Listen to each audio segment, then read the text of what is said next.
Hello, everybody, and thank you to Geo for inviting me to be part of this session. My name is Adam Lewis, and I'm leading the effort to establish Digital Earth Africa, or DE Africa. My background is in natural resources, environmental science, and spatial information, including remote sensing. Before Digital Earth Africa, I was leading the Earth and Marine Observation Area in Geoscience Australia. Over a period of some years, I'd led the development of the Open Data Cube, which was previously known as the Australian Geoscience Data Cube, and before that we didn't have a name, although we were leaning towards the Data Cubey thingy. But prior to my career in Geoscience Australia, which is a provider of scientific data, I worked in resource management agencies whose focus was using data to make better decisions. For example, I spent 4 years on the Great Barrier Reef, including using Landsat imagery to remap the reefs and redesign the protected areas. I started my career as a forester in the tall forests of southeastern Australia. The funding we've got for Digital Earth Africa is from these sources. So DE Africa was funded in early 2019 by two programs, the Leona M and Harry B Helmsley Charitable Trust and the Australian Government Aid Program, AusAid, under the Department of Foreign Affairs and Trade, or DFAT.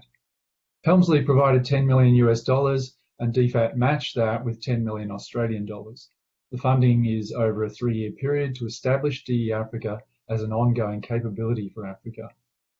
I'd like to note also that we have highly valuable support from others, including ESRI, Amazon, Servier, the Global Partnership for Sustainable Data Development, the World Economic Forum, and Geo, of course. However, I'm treating those as out of scope for this discussion. And for this session, I've been asked to reflect on the factors that appear to have led to those funding commitments.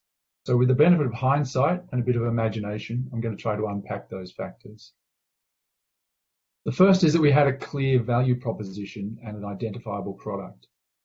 It's well known and accepted that satellite imagery holds a wealth of information that's relevant to decision making for land, water, coasts, forests, cities, and so on.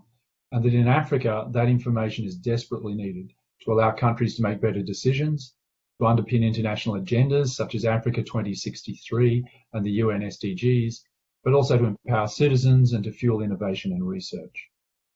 And in recent years, the absolute amount of this information has grown exponentially with free and open coverage of the globe through Landsat and Copernicus.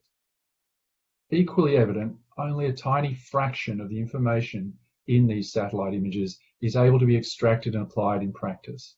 There's clearly an immense unrealized potential to do better with satellite data. So we brought DE Africa as a high-level architecture to unlock the potential of satellite images, not just locally or for research purposes, but for the entire continent and for government, academia, the private sector, NGOs, all of Africa at full resolution. In short, we had a problem, there is a problem, and we had a solution. The second crucial ingredient is communication, persistent communication and advocacy. Ideas really don't speak for themselves. Even the very best ideas need to have a champion or they will wither on the vine. We had the good fortune to have Stuart Minchin in particular as a tireless proponent for the Data Cube as a concept. And I'll point out also Brian Kilo as a more technical advocate, demonstrating the concept in global contexts and taking up the banner under CEOS. The simple rule for communication is that more is better. Each communication creates an opportunity for someone to get the idea, to pass it along or act on it, or to open a door to a conversation with a key person and a potential funder. All the better if that person has already been hearing the idea from their peers. So the message has to be right, but after that, it's a numbers game. The more the merrier. The idea has to be out there. Linked to that, I think, is the idea of endorsement. The idea of the Data Cube was already widely endorsed by the time our funders heard of it. The World Geospatial Forum in 2016 awarded the Australian Geoscience Data Cube, as it was then called, as the Content Platform of the Year. The Australian government had recently funded Digital Earth Australia. There were over 20 Open Data Cube demonstrators globally, sponsored by CEOS, and 5 of those were in African countries. So the importance of endorsement is that for any of us, endorsement by a third party gives a sense that an idea is sound and potentially a reasonable investment.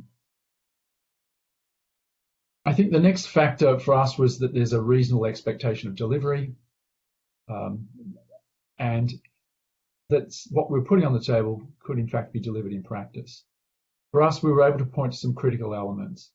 A phase 1 study that really made the case and laid out the implementation approach, pulled together by Benedita Agrawal.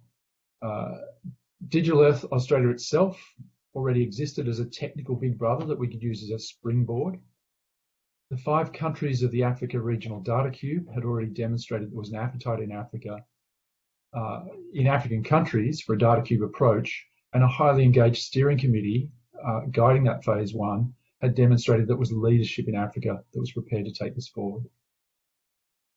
So at this stage, I'll stop there and be happy to take more in questions, but those are the key things we think, that I think in reflection, helped us to get funding for DE Africa at this point. Thank you.